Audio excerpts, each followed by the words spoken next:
Well, here's another story, new story. It's called Charlie Hits It Big. I don't have any bird books at home, so we're going to go with the hamster book. Hits it big. What do you think that means? When Sophie woke up and went to feed her guinea pig, she was in for a surprise. Charlie wasn't there. Sorry, not a hamster, a guinea pig.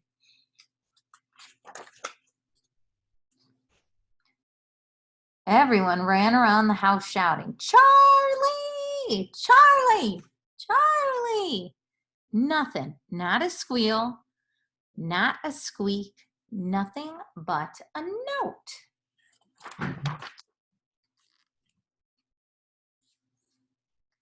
The family looked at one another.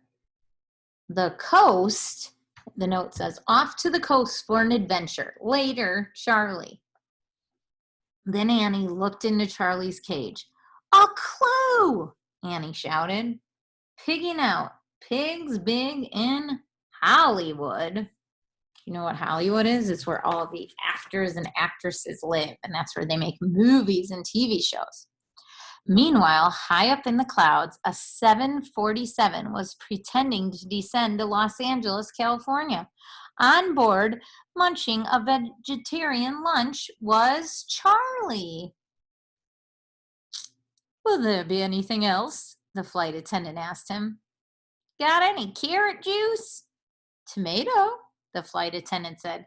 Tomato, then, Charlie said. On the rocks, baby. You know what that means? On ice. You put it on ice. At the airport, Charlie got into a taxi.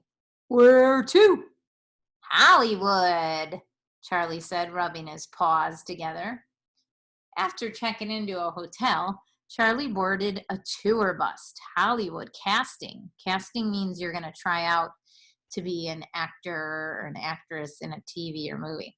But when they got into a movie studio, Charlie crept away from the group and followed a sign that said casting.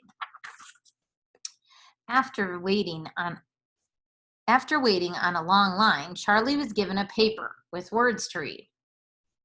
For the part in the movie, Charlie had to pretend that he was a man with a broken heart. With his eyes filled with tears, Charlie stared at the camera. Dropping to his knees and pounding his paw against his heart, he cried, Find room in your heart to love a beast like me again, and I'll make you the happiest woman alive. Cut, said a man wearing a beret. Come back tomorrow, he said, but lose the tan fur. We're looking for dark and handsome. No problema, Charlie said. The next day, a dark and handsome Charlie came back with a beautiful actress by his side. He said his line again. Find room in your heart to love a beast like me again, and I'll make you the happiest woman alive. Cut, shouted the director. You got the part. You're going to be big. He said big. On the way back to the hotel, Charlie bought a postcard to send home. Dear Sophie, look for me on the big screen. What a life, Charlie. It says to Sophie at home. How do you think Sophie's feeling? That night, the director was going to have a party for him. Charlie needed something special to wear. He walked into a fancy shop. Can we help you, sir? Indeed, said Charlie. Minutes later, Charlie emerged from the dressing room. He admired himself in the mirror and strutted around in his fine new outfit. Now it was party time. There was a long buffet table with all kinds of good things to eat. This was the moment he'd been waiting for. Charlie's mouth was watering. Fruity nut buffet? Where was the fruity nut buffet? It had to be there. It was a party for him. Charlie searched the table. Can you see him? Nothing. Not a sesame seed. Not a pumpkin seed. Not even a speck of dried fruit. He settled for salad. He wants his food from home, doesn't he? Then he met lots of people. Darling, people called him. Mon amour. They hugged and winked at him, blew kisses in the air, and pumped his paw up and down, up and down. But Charlie didn't even know them. He didn't even know what to say. Photographer snapped his picture over and over until he saw spots in the front of his eyes. The room got so crowded that people were crushing him and stepping on his little feet. Charlie felt as if he couldn't breathe. Everyone loved him. He had new clothes and a tummy full of salad, and he was a big pig in Hollywood. So why did he feel afraid and lonelier than ever? He dropped to the floor and crawled to the door. He thought about Sophie and how they used to play together. He thought about how he used to sit on her lap while she fed him baby carrots and scratched his neck until he fell asleep. He thought about being home again in Sophie's room without any pushy people. Grand opening, pet food emporium, fruity nut buffet, buy one, get one free. And how could he not think of the pet food emporium opening in their town with ads that said fruity nut buffet, buy one, get one free?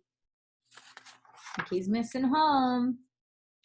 Charlie leaped up and ran back to his hotel. He packed up all his clothes, went into the fancy bathroom, and took the almond soap, coconut shampoo, and shoe shine cloth.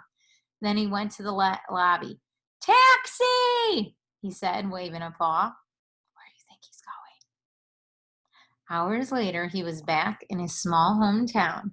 When he got to the front door, he knocked, and no one answered. Finally, a light went on. Who is it? Said a voice from behind the door. It's me, said Charlie. The door opened a crack. Sophie stared and stared. Charlie, is that you? She asked. But before he could answer, Sophie scooped up Charlie in her arms and squeezed him. Charlie, Charlie, Sophie said. You came back. Yes, Charlie said, dropping his head on Sophie's soft shoulder. Charlie looked into Sophie's blue eyes, and then he looked at his cage. Leaning against it was a big sack of fruity nut buffet with a red ribbon tied around it. Charlie smiled, a big, toothy grin. Find room in your heart to love a beast like me again, and I'll make you the happiest woman alive. What? Sophie said, looking at Charlie strangely. That's Hollywood talk, Charlie said. Forget about it. I think he's happier at home, right? And this book was written by Deborah Blumenthal, illustrated by Denise Brunkus. And it's published by Scholastic.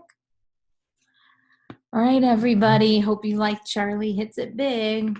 Have a great day.